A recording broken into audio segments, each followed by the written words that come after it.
तुम्हारे periodic test is around the corner. एक महीना और आगे बढ़ोगे बेटा हाफ ईयरली एग्जाम्स आ जाएंगे सर पे, फिर थोड़ा सा और आगे बढ़ोगे तो प्री बोर्ड एग्जाम्स आ जाएंगे, और देखते ही देखते बेटा तुम बोर्ड एग्जाम के बहुत नजदीक पहुंच जाओगे। टाइम बीतते हुए पता नहीं चलता दोस्त। और अगर मैं तुमसे पूछूं तुम्हारा करंट स्टेटस क्या है भाई, अभी फिजिक्स केमिस्ट्री मैथ्स में तुमने कितने चैप्टर्स कवर कर लिए, और अगर तुम मुझे यहां पर यह भी आंसर करते हो ना कि सर हम लोग अभी एकदम जीरो लेवल पर हैं, या फिर अपन ने अभी तक सिर्फ एक या दो चैप्टर्स ही देखे हैं, तो भी कोई बात नहीं। लेकिन तुमको यह समझना जरूरी है अब जुलाई से तुम्हारी अप्रोच क्या रहनी चाहिए दोस्त। तुमको क्या रोड मैप फॉलो करना है, क्या रूटीन और टाइम टेबल फॉलो करना है, एट द सेम टाइम कौन से रिसोर्सेज को फॉलो करके सिलेबस कब तक कंप्लीट करना है तुमको, उसके बाद इंप्रूव कैसे करोगे, सारी चीजें बेटा मैं तुमको इस वीडियो के अंदर बताने वाला हूं। सबसे पहले हमने क्या क्या बातें करी, periodic test, half yearly, pre board exams, ये सारे के सारे बेटा इंपॉर्टेंट गोल्स हैं, इंपॉर्टेंट चेक पॉइंट्स हैं। आपको इनके अराउंड अवेयर रहना पड़ेगा, इनके अराउंड आप लोगों को मेहनत भी करनी पड़ेगी, क्योंकि इन एग्जाम्स में अगर आप अच्छा करोगे तभी कॉन्फिडेंस गेन करोगे, और फिर बोर्ड एग्जाम में वो कॉन्फिडेंस लेके जाओगे और बोर्ड एग्जाम्स में भी फोड़ कर आओगे। तो बेटा देखो तुम्हारा अप्रैल जा चुका है, जून तुम्हारा जा चुका है, बट अभी भी तुम खुद को रिडीम कर सकते हो। जुलाई में बेटा मेजरली स्कूल्स में पीरियोडिक टेस्ट इंटरनल असेसमेंट चालू हो जाती है। तुम्हारे 20 नंबर बेटा यहां से और प्री बोर्ड से उठाए जाते हैं। 80 के अलावा जो 20 नंबर तुमको मिलेंगे वो यहीं से ही उठाए जाते हैं, तो इन एग्जाम्स में अच्छा करना जरूरी है। फिर बेटा अगस्त एंड या फिर सितंबर स्टार्टिंग में तुम्हारे मिड टर्म्स, जिसको हाफ ईयरली भी बोलते हैं, वो आ जाएंगे। उसके बाद बेटा नवंबर दिसंबर में अपने पास प्री बोर्ड एग्जाम्स का प्रेशर होगा, और बेटा दिसंबर ऑनवर्ड्स तो यार एकदम ऐसे प्रेशर की बाल्टी बच्चे के ऊपर आ जाती है, क्योंकि यार अगर आपको मान लो कॉम्पिटेटिव एग्जाम्स भी देने हैं तो आपको पता है कि आपका जेई का पहला अटेम्प्ट आ जाता है। उसके साथ साथ बेटा अगर कोई और जैसे ऐसे बच्चे भी होते हैं जिन्होंने मैथ्स भी ले रखी है, बायो भी ले रखी है, तो उनको भी टाइम मैनेज करना पड़ता है, क्योंकि दो दो मेजर सब्जेक्ट्स हैं। तो दिसंबर के महीने में बच्चों को एक्चुअली फील होता है कि भाई time management is the key, और अगर आपने वहां पर ढंग से टाइम मैनेज नहीं किया तो बेटा एकदम कहानी चेंज हो सकती है। और एग्जाम टाइम तक तो बेटा we have to be at our best. Theory हर सब्जेक्ट की पूरी तरीके से क्लियर होनी चाहिए।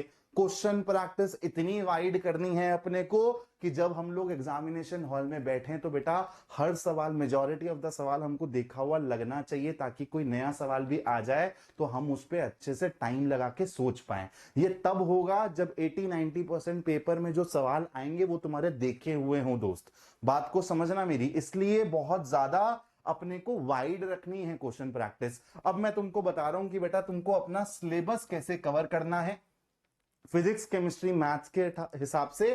Keeping the goals, keeping the targets in picture, जो मैंने यहां पे बताया ना, ये तुम्हारे छोटे छोटे गोल्स हैं बेटा। इन छोटे छोटे गोल्स में भी अपने को अच्छा करना है, और जब इन गोल्स में अच्छा करेंगे अपन लोग, छोटे छोटे गोल्स को अच्छे से फोड़ेंगे, तभी तो बेटा एक ओवरऑल पिक्चर भी अच्छी बनेगी। तो यही चीज अपन लोग यहां पर ध्यान रखेंगे कि यार जुलाई में मेरे पीरियोडिक टेस्ट हैं, जिसमें 30-40% सिलेबस से मेरे को टेस्ट किया जाएगा। तो भाई हम लोग जुलाई एंड तक ट्राई करेंगे कि अपन लोग 30 से 40% सिलेबस कवर कर लें। जैसे मैथ्स में बेटा, मैथ्स के एग्जांपल देता हूं मैं आपको, जैसे 13 चैप्टर है, तो आप लोग ट्राई करिए कि यार जुलाई एंड तक आपके 4 चैप्टर कवर हो जाएं अच्छे से। फिर आपको पता है कि भाई अगस्त सितंबर में अपने मिड टर्म्स आएंगे, हाफ ईयरली आएंगे, इसमें अपने को 50% सिलेबस पूछा जाएगा। तो अगस्त एंड या फिर सितंबर स्टार्टिंग तक अपने को एटलीस्ट 50% सिलेबस कवर कर लेना है दोस्त। तो यहां पर मैथ्स के पर्सपेक्टिव से दोबारा बात कर देता हूं मैं कि 13 चैप्टर्स हैं, तो अगस्त एंड तक आपके बेटा 6 से 7 चैप्टर कवर हो जाने चाहिए। केमिस्ट्री के पॉइंट ऑफ व्यू से बात करूं तो बेटा अगस्त एंड तक तुम्हारे 5 चैप्टर कंप्लीट हो जाने चाहिए, जो भी तुम्हारे बेटा मिड टर्म्स में आने वाले हैं। उसके बाद अगर मैं बात करूं टिल नवंबर एंड, नवंबर हम लोग अपनी डेडलाइन लेके चल रहे हैं। नवंबर तक अपने को फिजिक्स का, केमिस्ट्री का, मैथ्स का, और अगर आपके पास बायो भी है बेटा, तो अपने को नवंबर एंड तक 100% सिलेबस कवर करना है। अब आप लोग पूछोगे कि सर ठीक है, नवंबर तक मैंने सिलेबस कवर कर लिया, सबसे पहले तो मेरे को ये बताओ नवंबर तक कैसे पढ़ना है सब्जेक्ट वाइज। कि जैसे मैंने मान लो मैथ्स के पहले एक चैप्टर उठाया, उसकी थ्योरी पढ़ी, फिर उसके बाद एनसीईआरटी करी, उसके बाद क्या करूं। सिमिलरली फिजिक्स के लिए क्या मैं फ्लो चार्ट फॉलो करूं, फिर मैं केमिस्ट्री के लिए क्या फ्लो फॉलो करूं, यही मैं आपको बताने वाला हूं। और मैं ये भी बताने वाला हूं कि नवंबर के बाद तुम लोगों के लिए क्या क्या चीजें इंपॉर्टेंट रहेंगी। तो सबसे पहले बेटा टिल नवंबर तक मैं बात कर रहा हूं, ये हर सब्जेक्ट के लिए करना है तुमको, फिजिक्स के लिए भी, केमिस्ट्री के लिए भी, मैथ्स के लिए भी। सबसे पहले बेटा थ्योरी कवर करो। जैसे मान लो तुम फिफ्थ चैप्टर पे हो, एक रैंडम एग्जांपल ले रहा हूं, मान लो फिजिक्स के तुम फिफ्थ चैप्टर पे हो, थ्योरी पढ़ी बढ़िया से, यूट्यूब से कर रहे हो, वन शॉट से कवर, कहीं ट्यूशन जा रहे हो ऑफलाइन में वहां से पढ़ रहे हो, ऑनलाइन पढ़ रहे हो, जैसे भी पढ़ रहे हो, आपने फिफ्थ चैप्टर की थ्योरी अच्छे से कवर करी। उसके बाद आपने एनसीईआरटी का एक एक सवाल लगाना है बेटा, चाहे वो एग्जाम्पल हो चाहे वो एक्सरसाइज का सवाल हो। और ध्यान रखना एनसीईआरटी शिद्दत से सिर्फ एक ही बारी लगानी होती है। उसके बाद आप बाद में जब आप नवंबर के बाद बेटा बोर्ड एग्जाम के नजदीक पहुंच जाओगे तो आपको सिर्फ और सिर्फ एनसीईआरटी को रेगुलरली स्कैन करते रहना पड़ता है कि यार अच्छा ये क्वेश्चन मेरे को उस टाइम पे दिक्कत दिया था, तो आपके दिमाग में वो जो सवाल है वो फिर से थोड़ा सा फ्रेश हो जाए। इस तरीके से अपन लोग रिवाइज करते रहेंगे, लेकिन शिद्दत से एनसीईआरटी को सिर्फ एक ही बारी करना है। उसके बाद क्या करेंगे बेटा, आप लोग जो भी एक्स्ट्रा बुक फॉलो कर रहे हो चैप्टर वाइज प्रैक्टिस करने के लिए, ये चीज करो। ये आपके 3 स्टेप्स होने चाहिए। अब ये जो एक्स्ट्रा बुक है ना, ये चूज करनी बहुत इंपॉर्टेंट है। अगर आपने अभी तक बेटा R D Sharma, S L Arora, ये जो मोटी मोटी बुक्स नहीं ली है ना, तो अब लेना भी मत। अब तुम लोग क्वेश्चन बैंक और पीवाईक्यूज पे फॉलो फोकस करो। क्वेश्चन बैंक कैसा लेना भाई, जिसमें अपने एमसीक्यूज हो बढ़िया लेवल के, केस बेस्ड क्वेश्चंस हो बढ़िया लेवल के, एजर्शन रीजन हो, उसमें सिलेक्टेड पीवाईक्यूज भी दे रखे हो, और फिर पीवाईक्यू की एक अलग से बुक भी लेनी है अपने को। लेकिन ध्यान रखना, जो भी आप क्वेश्चन बैंक लोगे, जो भी आप पीवाईक्यू बुक लोगे, वो आप एंड टू एंड पूरा सॉल्व करोगे। मैं ऑलरेडी तुमको रेकमेंड कर चुका हूं कि तुमको क्वेश्चन बैंक कौन सा लेना है, तुमको पीवाईक्यू बुक कौन सी लेनी है। डिस्क्रिप्शन में लिंक मिल जाएगा तुमको, जैसे ही उस पर क्लिक करोगे इस पेज पर आओगे। मैं तुमको थोड़ा सा आइडिया भी दे देता हूं कि ये तुम्हारे लिए बेटर ऑप्शन क्यों है दोस्त।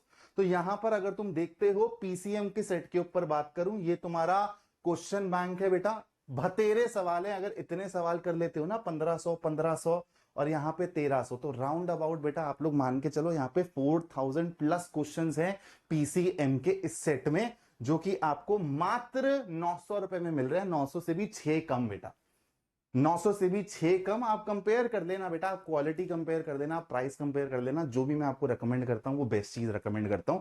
उसके बाद बेटा तुम लोगों के लिए पीवाईक्यू बुक भी मैं दिखा देता हूं कि तुमको पीवाईक्यू बुक कौन सी लेनी है। ये तो 10th वाले में चला गया, मैं 12th वाले में आ जाता हूं। पीवाईक्यू बुक, हाँ यहां पर आपको दिखेगी बेटा, चैंपियंस बुक करके आती है। इसमें आपको लास्ट 10 साल के बेटा सॉल्व पेपर्स मिल जाएंगे, chapter wise topic wise solve paper मिल जाएंगे। और इसमें एंड में आपको प्रैक्टिस पेपर भी मिलेंगे। क्वेश्चन बैंक में भी प्रैक्टिस पेपर मिलेंगे, इसमें भी आपको प्रैक्टिस पेपर मिलेंगे। और इसके भी अगर मैं पीसीएम के सेट की बात करूं तो बेटा इट इज ऑल्सो अराउंड 900। तो आप मोटे मोटे तौर पे मान के चलो 1800 रुपए में आपका पीसीएम का क्वेश्चन बैंक भी आपको मिल रहा है और पीवाईक्यू बुक भी मिल रही है बेटा। और वो भी लास्ट 10 साल की chapter wise topic wise PYQ, जो कि आपको बताएगी कि यार हर चैप्टर में अच्छा ये सब टॉपिक से ऐसे टाइप के सवाल लास्ट 2-3 साल में ज्यादा पूछे गए हैं। तो यहां पर वो पैटर्न एनालिसिस भी मिलेगा आपको। आपको बेटा यहां पर वो टॉपर्स के आंसर्स लिखे हुए भी मिलेंगे बुक में, जिससे आपको प्रेजेंटेशन का भी आइडिया होगा। तो आप लोगों को क्या करना है, मैं रिपीट कर रहा हूं, थ्योरी स्टेप 1, फिर एनसीईआरटी के सवाल स्टेप 2, फिर बेटा उसके बाद क्वेश्चन बैंक और पीवाईक्यू बुक। बस इतना कर लो बेटा। अगर तुम इतना कर लेते हो ना नवंबर तक, तुम बढ़िया तरीके से रेडी हो जाओगे। मैं ये बोल रहा हूं कि अगर कोई दिसंबर स्टार्टिंग में बोर्ड एग्जाम करा देना तो भी तुम बेटा फोड़ कर आओगे, पक्की बात है। और इसके बाद क्या करना है बेटा, सिलेबस खत्म हो चुका है, मस्त। सबसे पहले तो अपना थोड़ा सा पीठ थपथपाओ यार, you have done a great job. लेकिन रुकना नहीं है बेटा, हमेशा इंप्रूवमेंट का स्कोप रहेगा तुम्हारे पास। और तुमने अगर कभी भी ये सोच लिया नवंबर के बाद कि मैंने फिजिक्स में, केमिस्ट्री में, मैथ्स में enough number of questions practice कर लिए हैं, तो ध्यान रखना वहां पर लीनियंसी आ जाएगी, प्रोकास्टिनेशन आ जाएगी और तुम लोग पीछे हो जाओगे। नवंबर से जो ये फरवरी तक का टाइम है, इसमें आपको मेहनत 2 गुना 3 गुना करनी है, प्रैक्टिस और बढ़ानी है, सैंपल पेपर्स करने हैं। क्या क्या करना है, किन चीजों पे फोकस करना है, जैसे मैंने बताया हम लोग एनसीईआरटी के कुछ specific questions time to time revise करते रहेंगे। जब आप पहली बारी एनसीईआरटी कर रहे होगे ना दोस्त, तो सर्कल लगा लेना उन सवालों पे जो आपको पहली बारी थोड़ी सी दिक्कत दिए थे, ताकि दोबारा दोबारा आप उनको रिवाइज करते रहो, देखते रहो। उसके बाद बेटा वन शॉट्स को आप यूज कर सकते हो दोबारा से रिवीजन के लिए, आपने सेव करके रख लेने हैं बेटा वन शॉट, और उनको आप यूज कर सकते हो। और बेटा मैं वही बोल रहा हूं, ऑर्गेनाइज रहना थोड़ा सा। ये नहीं कि तुम 20 चैनल सब्सक्राइब करके सबकी वीडियोस देख रहे हो, इतना टाइम तुम्हारे पास नहीं है। मेक योर चॉइसेस, फिजिक्स में केमिस्ट्री में चूज कर लो बेटा जो भी टीचर से तुमको पढ़ना है। मैथ्स के लिए तो तुम चूज कर चुके हो, अपनी तारीफ में क्या ही करूं। फिजिक्स में केमिस्ट्री में भी बेटा चूज कर लो, लेकिन उनके चैनल पर कंटेंट होना चाहिए बेटा। ऐसा टीचर पकड़ना जो कि पढ़ाए, ठीक है, सिर्फ और सिर्फ ऐसा नहीं हो कि मोटिवेशन ही चल रहा है सिर्फ। तो आपको कंटेंट, जैसे मेरे चैनल पर आपको बेटा वन शॉट की प्लेलिस्ट दिखेगी, पीवाईक्यूज की प्लेलिस्ट दिखेगी, मिक्स क्वेश्चंस की प्लेलिस्ट दिखेगी। तो फिजिक्स और केमिस्ट्री में भी ऐसा ही टीचर आपको ढूंढना है जिसके चैनल पर प्लेलिस्ट हो। उसके बाद बेटा अपन ने चैप्टर वाइज पीवाईक्यूज तो कर दिए हैं, अब अपने को ईयर वाइज पीवाईक्यूज करने हैं, ठीक है। ये आपको बेटा वेबसाइट वगैरह पे मिल जाएंगे, इसके लिए आपको अलग से बुक लेने की जरूरत नहीं पड़ेगी। सैंपल पेपर्स के लिए बेटा अपने को रिसोर्स लेना पड़ेगा, और चाहे फिजिक्स हो, चाहे केमिस्ट्री हो, चाहे मैथ्स हो, अपने पास इतना टाइम है कि हर एक सब्जेक्ट के अपने को 15 सैंपल पेपर करने रहेंगे दोस्त, ध्यान रखना। तो इसलिए मैं बोल रहा हूं कि नवंबर एंड तक, मैक्सिमम दिसंबर स्टार्टिंग तक तुमको एक बारी हर सब्जेक्ट का सिलेबस अच्छे से कवर कर लेना है। उसके बाद सैंपल पेपर्स लगा के ही इंप्रूवमेंट होता है। टाइम मैनेजमेंट सीखना रहेगा दोस्त, कैसे तुमको पूरे 3 घंटे के अंदर पेपर को अच्छे तरीके से प्रेजेंट करना है, ये सीखना रहेगा। ये सब भी तो स्किल है ना बेटा, जो बाद में अपन लोग सीखेंगे। उसके बाद एमसीक्यूज और केस बेस्ड क्वेश्चन पे थोड़ा सा और अटेंशन डालेंगे हम एंड के मंथ्स में, थोड़ा सा ज्यादा फोकस डालेंगे यहां पर बेटा। मैं भी आपको स्पेशल क्वेश्चंस दे दूंगा, कुछ केस बेस्ड क्वेश्चन दे दूंगा, एमसीक्यूज की ज्यादा प्रैक्टिस कराऊंगा। तो यहां पर आपके पास रिसोर्सेज की कमी नहीं होगी, टेंशन मत लो। तो आप लोगों को बेटा ओवरऑल बहुत ज्यादा पैसा खर्च नहीं करना है बेटा, ठीक है। आप लोग भी यार अपने माँ बाप से ही मांगोगे पैसा, ठीक है। तो और ऐसा तो है नहीं बेटा कि हम तो मतलब अंबानी के खानदान से हैं, ऐसा भी नहीं है। तो इसलिए आप लोगों को मैं बहुत क्लियरली बता रहा हूं, यहां पर एक आप लोग क्वेश्चन बैंक और एक पीवाईक्यू बुक ले लो, जो आपको नवंबर तक एंड टू एंड फॉलो करनी है। और अगर बुक ले रहे हो दोस्त, तो प्लीज उसको फॉलो करना। ऐसा ना हो कि लेके जोश जोश में रख दिया डेस्क पे और वो मिट्टी खा रही है, तो वो मत करना। और फिर बाद में सैंपल पेपर की बुक लेनी है। ये 3 चीजें आप लोगों को लेनी है through out the year. Physics, chemistry, maths और बायो के लिए भी मैं बोल रहा हूं कि बायो के लिए भी आप ले सकते हो, डिस्क्रिप्शन में आपको लिंक मिल जाएगा। चलो, उसके बाद बेटा कुछ चीजें ऐसी हैं जहां पर गड़बड़ाता है मामला, तो आपको ध्यान रखना है कि बहना नहीं है, ठीक है। फ्लो फ्लो में ना कभी कभी हम बह जाते हैं, तो अपने को थोड़ा सा ऑर्गेनाइज रहना है, समेट के रहना है। इसमें एक टीचर तुम्हारी हेल्प करता है बेटा, तो इसलिए टीचर के साथ तुम्हारा जितना बेटर कनेक्शन रहेगा, उतना तुम लोग ज्यादा बच्चे रहोगे। इसलिए एक टीचर को मेंटोर बोला जाता है कि सर आप बता दो, मैम आप बता दो कि यार ये चीज मैं गलत कर रहा हूं, तो मेरे को वहां पे रोक दे मेरा टीचर और मेरे को समेट ले थोड़ा सा। बहुत ज्यादा मटेरियल नहीं फैलाना है, इसी की मैं बात कर रहा हूं। आपको जितना बोला है उतने ही आपको रिसोर्सेज लेने हैं। उतने रिसोर्सेज को अगर आप अच्छे से कर लोगे बेटा, आप एग्जाम में फोड़ कर आओगे। और YouTube पे बस एक्टिव रहना, मैथ्स के लिए बता रहा हूं मैं। YouTube पे मैं जो भी प्रैक्टिस सेशन करवाऊं, जो भी कंटेंट वाला आप लोगों के लिए लेक्चर डालूं, चाहे बेटा ऐसी वीडियोस मिस कर देना जहां पर मैं तुमको एक रोड मैप बता रहा हूं, टाइम टेबल बता रहा हूं, ऐसी वीडियोस तुम मिस कर देना, मेरे को नहीं दुख लगेगा, लेकिन कंटेंट मत मिस करना। मैं बेटा टीचर समझता हूं अपने आप को, तो जो मैं कंटेंट डालूंगा ना, वो आप लोगों के लिए बहुत ज्यादा यूजफुल होने वाला है, तो you can not miss that. Time management is the key, जो मैंने बताया। दिसंबर के बाद बेटा तुम लोगों के सर पे ज्यादा प्रेशर होगा, उस टाइम पे कौन बिखरता है कौन खिलता है, उस पर डिपेंड करता है कि फाइनल परफॉर्मेंस कैसी रहेगी। तो टाइम मैनेजमेंट सीखना पड़ेगा, और हर सब्जेक्ट इंपॉर्टेंट है दोस्त। ये मत सोचना कि यार फिजिक्स नहीं समझ आ रही तो फिजिक्स को टाइम ही नहीं देता हूं, मैथ्स नहीं समझ आ रही तो मैथ्स को टाइम ही नहीं देता हूं। नहीं, आपको हर सब्जेक्ट को टाइम देना पड़ेगा, इन डेप्थ अंडरस्टैंडिंग डेवलप करनी पड़ेगी। रीसेंट पैटर्न बेटा यही आप लोगों को चीख चीख के कह रहा है, अगर डेप्थ में नहीं पढ़ोगे, कॉम्पिटेंसी बिल्ड नहीं करोगे, तो बेटा एवरेज परफॉर्मर की तरह ही निकल के आओगे। 90% स्कोर करना आसान नहीं रहा है बोर्ड एग्जाम में। डेटा दिखाया था मैंने वीडियो में, एक अभी 2-3 दिन पहले डाली थी वीडियो, जाके चेक कर सकते हो चैनल पर। उसके बाद बेटा थोड़ा सा यार हेल्थ वेल्थ का ध्यान रखना, ठीक है, ऐसा ना हो कि यार बहुत ज्यादा अपने आप को पुश कर दो और लंबा बीमार पड़ जाओ 1-1.5 महीने के लिए, उससे आपका बहुत ज्यादा बैकलॉग क्रिएट हो जाएगा और फिर बेटा उस बैकलॉग को कवर करने के लिए बहुत ज्यादा आप लोगों को मेहनत करनी पड़ेगी, स्ट्रेस आएगा फालतू के लिए। तो थोड़ा सा बैलेंस रखना है, ऐसा नहीं है कि एकदम ही किताबों में घुस गए हैं और कुछ कर ही नहीं रहे हैं, है ना।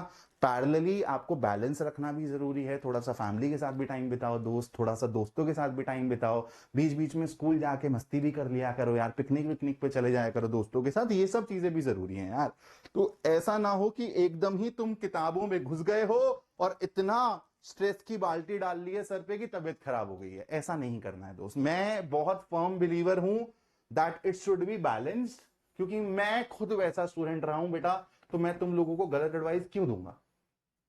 इसलिए आप लोगों को सिंपल चीज समझनी है कि जो आपने टाइम टेबल बनाया है वो प्रैक्टिकल होना चाहिए, टाइम टेबल उसको फॉलो करो, उतने टारगेट्स अपने कंप्लीट कर लिए दिन के, उसके बाद खेलो कूदो मस्ती करो, क्या दिक्कत है। ठीक है, इसके अलावा बेटा मैं आपको बता दूं इसी वीक से कैलकुलस के वन शॉट्स भी आने चालू हो जाएंगे, जैसे मैंने आप लोगों को प्रॉमिस किया था। उसके साथ साथ मैं लाइव प्रैक्टिस लेक्चर्स भी चालू करने वाला हूं अपने चैनल पर, कैलकुलस से ही चालू करूंगा। तो आप लोग चैनल को सब्सक्राइब करके रखना। अगर आपको कैलकुलस में दिक्कत आ रही है, क्वेश्चन नहीं बनते हैं, तो अब बेटा तुम्हारे लिए एकदम प्रीमियम कंटेंट आने वाला है चैनल पर, that you can not miss absolutely. तो सब्सक्राइब कर लेना, ये वीडियो पसंद आई हो तो दोस्त लाइक कर लेना, और जो भी आप लोगों के भाई बंधु हैं, आप लोगों के जो भी क्लोज लोग हैं, जो आप चाहते हो कि यार वो भी आपके साथ बोर्ड एग्जाम में अच्छा करें, उनको भी एक बारी बस score up class 11th 12th के चैनल के बारे में जरूर बताना और गगन सर के बारे में जरूर बताना। जय हिंद दोस्तों।